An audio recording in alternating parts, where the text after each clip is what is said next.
गुप्ता परिवार अपने संस्कारों और प्यार भरे माहौल के लिए जाना जाता था। परिवार के मुखिया राजेश गुप्ता और उनकी पत्नी सुमित्रा देवी अपने बेटे अमित की शादी से बहुत खुश थे। जब नई बहू सोनाली घर आई तो सबने उसका खुले दिल से स्वागत किया, लेकिन जल्द ही उन्हें एहसास हुआ कि यह शादी उनके लिए एक नई चुनौती लेकर आई है। सोनाली देखने में तो सुंदर और पढ़ी लिखी थी, लेकिन उसका स्वभाव बहुत झगड़ालू था। उसे हर छोटी छोटी बात पर गुस्सा आ जाता और वह किसी की भी बात काटने से नहीं चूकती। पहले ही दिन सास सुमित्रा देवी ने उसे प्यार से कहा, बेटा, पहली रसोई में मीठा बनाने की परंपरा है।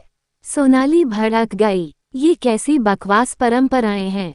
मैं नौकरी करती हूँ, रसोई में नहीं बैठ सकती। सभी घरवाले हैरान रह गए, लेकिन सुमित्रा देवी चुप रह गईं। अगले दिन जब वह चाय लेकर आई तो उसने चाय गिरा दी।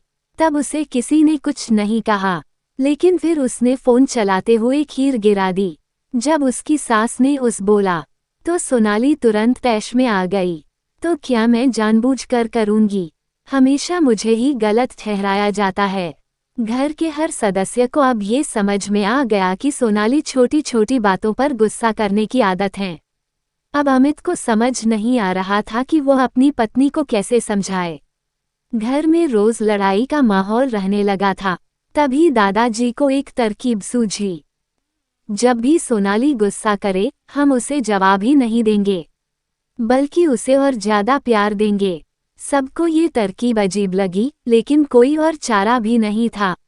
अगली सुबह सोनाली ने देखा कि नाश्ता ठीक से नहीं बना तो वह चिल्लाने लगी, ये क्या मां जी, रोटी इतनी कड़क क्यों है?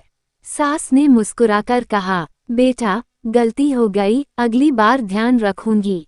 अमित ने भी मुस्कुराकर कहा, अरे कोई बात नहीं, मैं बाहर से कुछ अच्छा मंगवा लेता हूँ। सोनाली को यह अजीब लगा। अगले दिन जब उसने नौकरानी को डांटा तो नौकरानी ने भी मुस्कुराते हुए कहा, आप बहुत अच्छी हैं भाभी जी। धीरे धीरे सोनाली को एहसास होने लगा कि घर के लोग उसे गुस्सा दिलाने के बजाय प्यार से जवाब दे रहे हैं। इससे उसकी खुद की झुंझलाहट कम होने लगी। एक दिन सोनाली ऑफिस से बहुत थकी हुई लौटी। जैसे ही वह अंदर आई, उसने देखा कि सास ने उसके लिए गर्मागर्म चाय और नाश्ता तैयार किया था। बेटा, तुम ऑफिस से आई हो, बहुत थक गई होगी। पहले आराम कर लो, फिर बातें करेंगे।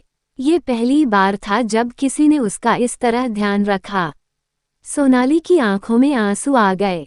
उसने धीरे से कहा, मां जी, मैंने आप सबसे हमेशा गुस्से में बात की, लेकिन आपने कभी बुरा नहीं माना। गुस्से का जवाब गुस्से से नहीं, बल्कि प्यार से दिया जाता है, बेटा। इस घटना के बाद सोनाली का व्यवहार पूरी तरह बदल गया। वह अब पहले की तरह लड़ाकू नहीं रही। वह समझ चुकी थी कि रिश्ते प्यार और समझदारी से चलते हैं, न कि लड़ाई झगड़े से। निष्कर्ष, अगर कोई झगड़ालू हो तो उसे लड़कर नहीं, बल्कि प्यार और धैर्य से सुधारा जा सकता है। परिवर्तन समय मांगता है, लेकिन अगर कोशिश सच्ची हो